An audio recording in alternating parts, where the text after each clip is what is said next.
Bien bonjour, aujourd'hui c'est pas Hey, Karl. salut Karm, tu viens sur Boss? Non. Sur DCS alors? Non plus. Ah bon? Bah justement, c'est ce que j'allais expliquer. Ah? D'ailleurs, comment tu fais pour m'entendre? J'ai pas eu mon casque. Ah, j'en sais rien. C'est toi qui as écrit le texte. Bref. Donc aujourd'hui c'est pas Carrage, c'est Vianney, parce que je ne vais pas vous présenter de la simulation comme d'habitude, mais je vais vous présenter de l'aéromodélisme. Je fais partie du Modeler Club d'Artois, donc le MACA 62, depuis bientôt 10 ans. Et nous avons été invités par le club d'aéromodélisme de Douai à participer à leur meeting indoor qui s'est déroulé mi-février de cette année. Et c'est ce que je vous propose de regarder maintenant. Bonne vidéo. Bon, du coup, tu te décodes du TS ou pas? Donc lors de ce meeting, on a pu voir des choses assez banales, comme des choses assez insolites, voire extrêmement originales. Ce qui était extrêmement intéressant au niveau organisation, c'est que le meeting était décomposé en tranches horaires pour les différents types de modèles à présenter. Et comme vous le voyez sur les images, on était assez nombreux et ça a permis à tout le monde de pouvoir voler dans de bonnes conditions, sans trop de risque de casse ou d'accidents du genre.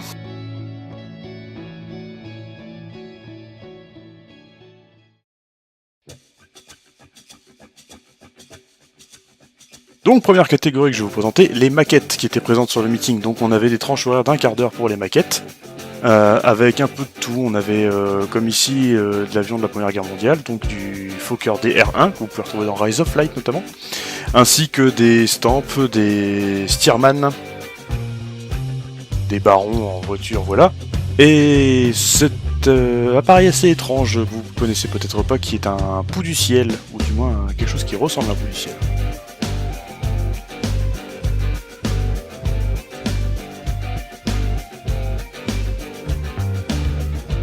Des avions assez peu connus malheureusement, les deux Caudrons, qui faisaient un très joli vol en formation.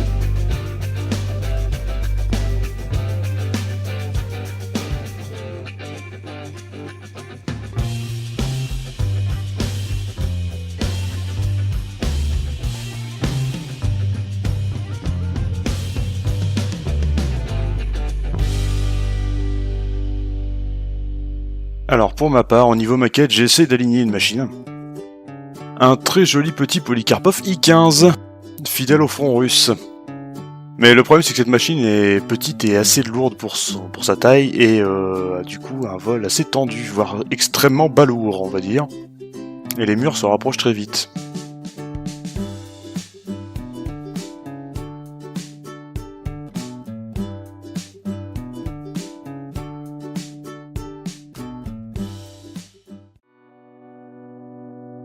Donc la voltige en indoor sont des avions extrêmement légers pour des gens qui ne savent pas faire tenir leur pouce en place quand ils ont une radio dans les mains.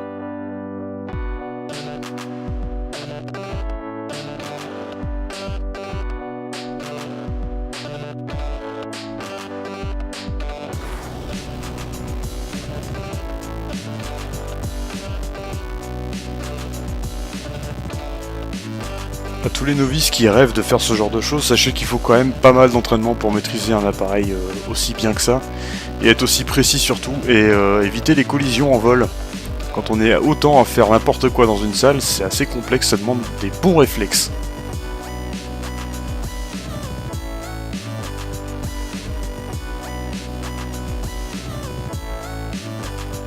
La preuve.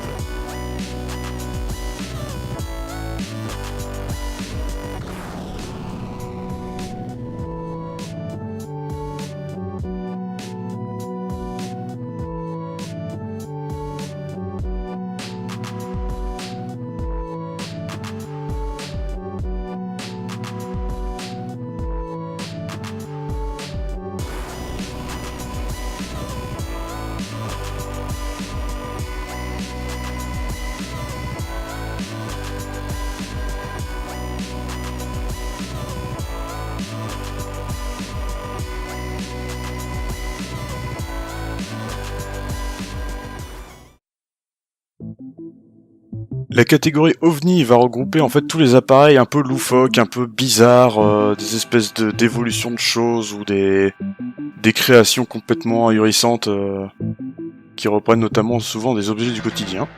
Là on a par exemple un Bryce de Knife qui vole, une Drénaline, un Overcraft, un petit Magnum qui s'est un peu perdu. J'ai sorti mon petit quadricoptère pour le plaisir. L'oiseau d'Angry Bird. Il vole mieux que dans le jeu, hein, quand même.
Et quitte à être dans l'univers un peu science-fiction OVNI, nous avions un commercial de la marque Dagoma, donc qui fait des imprimantes 3D, qui était venu nous présenter une des imprimantes et qui imprimait des pièces de Wall-E pour faire un Wall-E radiocommandé.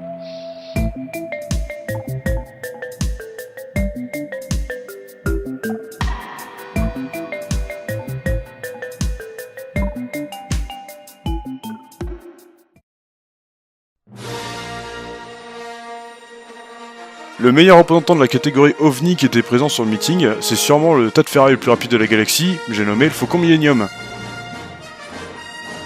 Donc c'est un modèle qui affiche quasiment 1 mètre de long pour un avion indoor, ce qui est quand même pas rien. C'est déjà pas mal étant donné les caractéristiques de vol assez médiocres de l'appareil. Il faut quand même un peu de patience et surtout un peu de dextérité pour maintenir ça en l'air, surtout dans une salle de sport. Mais ça offre des vols extrêmement intéressants à regarder. Certes un peu court, mais toujours beau à voir.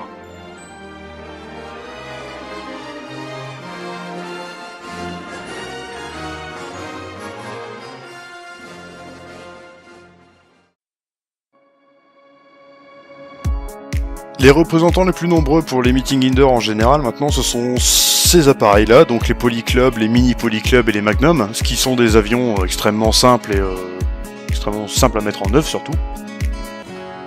Et extrêmement robuste. The sun lays so brightly up in the summer sky. I shouted at the mountains, watch me shine and fly.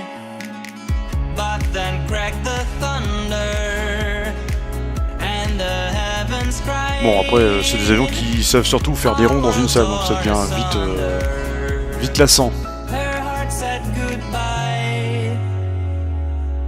Mais il y a moyen de rendre ça un peu plus intéressant quand même.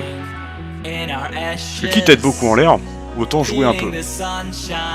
Pour ça je me suis proposé, j'ai accroché une banderole de 6 mètres à mon avion. Et advienne que pourra.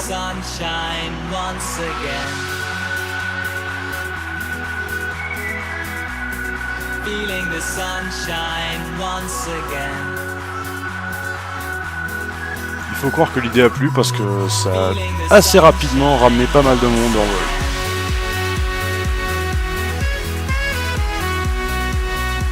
Avec les accidents qu'on connaît bien.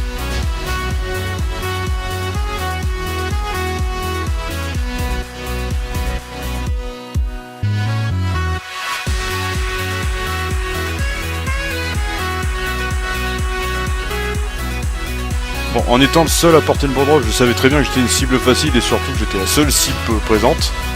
J'ai quand même proposé aux copains d'en mettre aussi pour me libérer un peu le vol.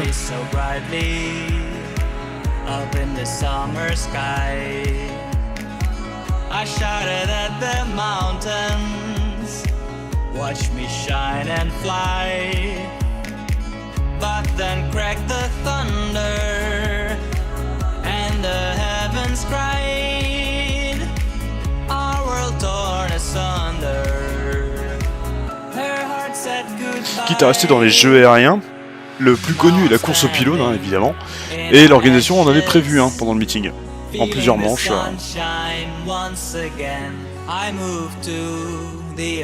Avec, évidemment, comme à chaque fois qu'il y a une quinzaine d'avions en l'air, des accidents, des percussions, des crashs qu'on appellera atterrissage pas tout à fait contrôlé.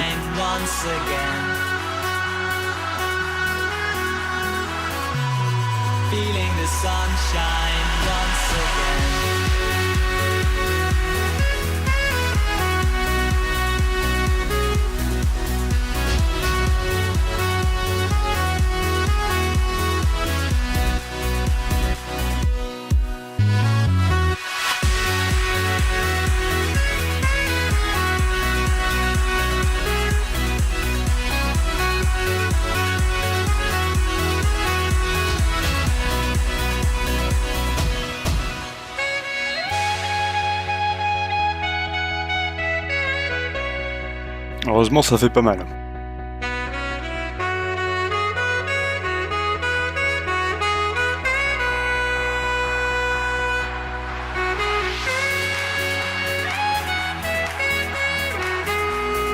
Donc pendant le meeting, plusieurs autres jeux ont été organisés, notamment une course d'Overcraft, mais je n'ai pas pu y assister malheureusement.